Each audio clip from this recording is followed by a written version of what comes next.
I rise to ask the Cabinet Secretary for Interior and National Administration to provide a report on the total number of female bodies recovered from Kware dam site in Embakasi, including an update on how many of the victims have been positively identified through forensic or DNA analysis.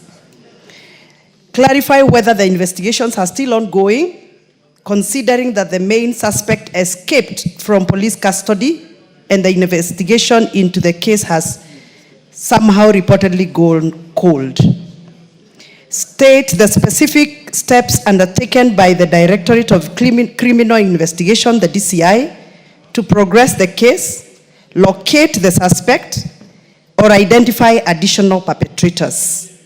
Clarify whether there are any new policies or protective interventions being implemented by the ministry to prevent future tragedies related to abductions and femicides, including steps taken to reassure affected communities.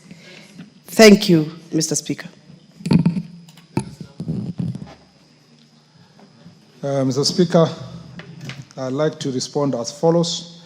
First, regarding a report on the total number of female bodies recovered from the Kware dam site in Embakasi, Mr. Speaker, following public reports regarding the mysterious disappearance of people, the National Police Service commenced investigations into the matter. The homicide unit was deployed to Kware dam site in Embakasi after suspected luggage-wrapped sacks were sighted floating in stagnant Kware waters. Upon retrieval, the sacks were found to contain human remains. The operation, which spanned several days, resulted in the recovery of 17 packages containing dismembered human body parts. Most of the recovered bodies were in an advanced stage of decomposition and were preserved at the city mortuary, where post-mortem examination were conducted on the body parts.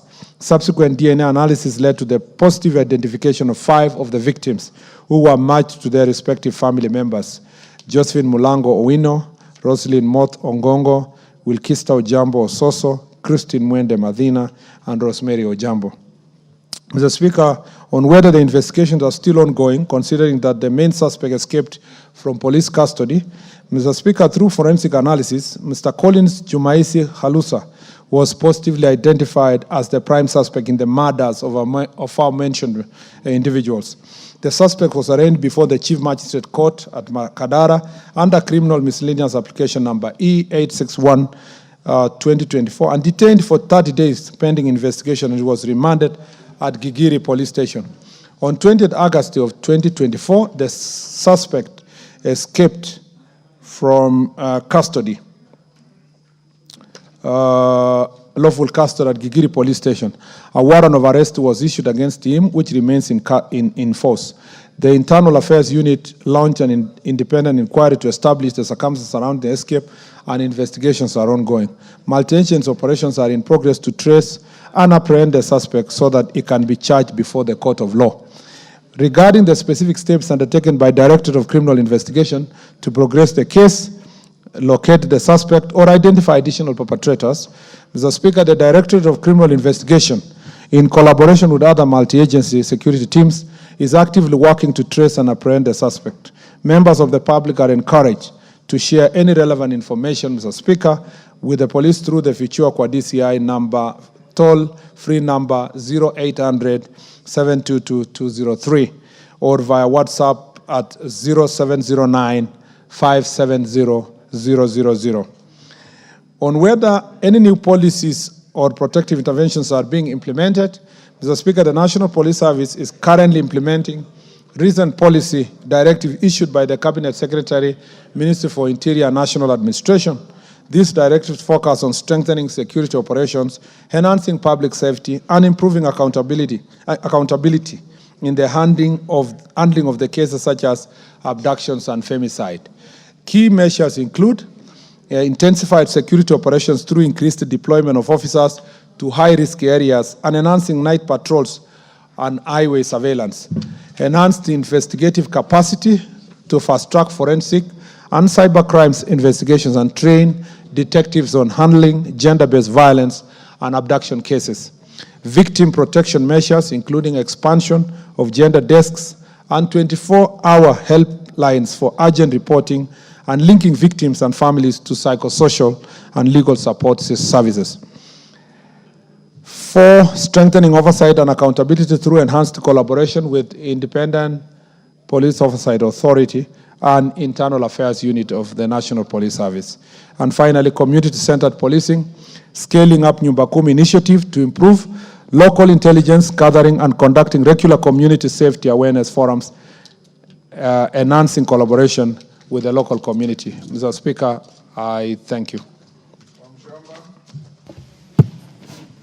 Honorable Wamuchomba. Honorable Speaker, I have listened to what the Cabinet Secretary have to say concerning the cases of the ladies that he confirms that were properly matched with their relatives and they were confirmed that they were murdered by the suspect who disappeared.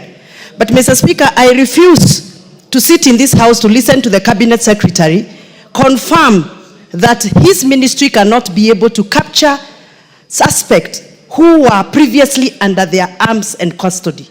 I refuse to sit in this house, Mr. Speaker, to listen to that kind of an explanation. You are already sitting in this house. Yes, I am refusing to listen to the answer he's giving.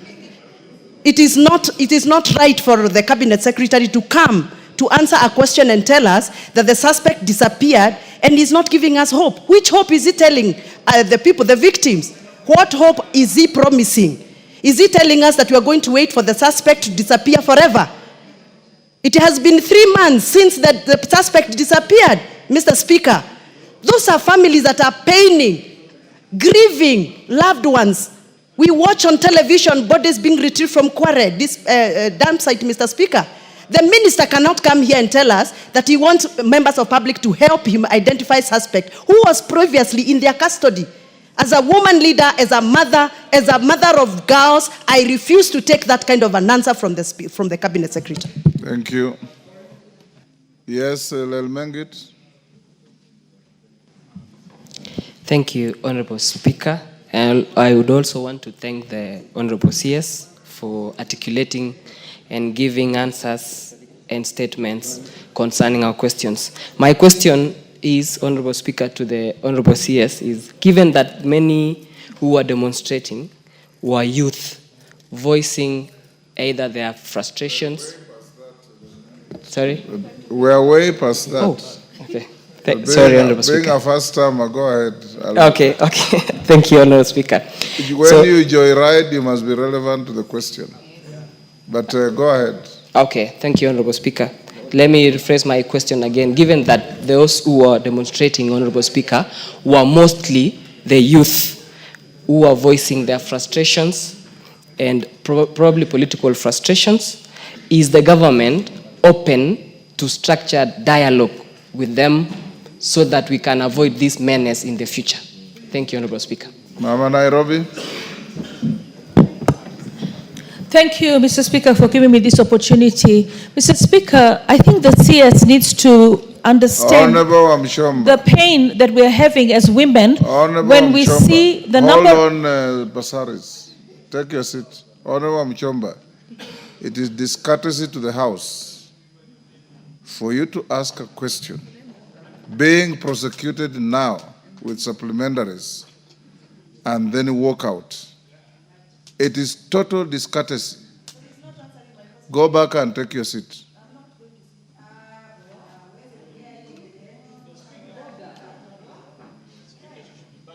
Order, Wamuchomba.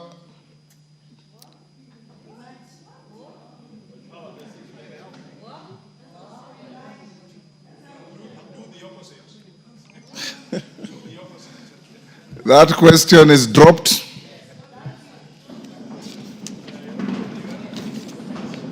Mother Wangari?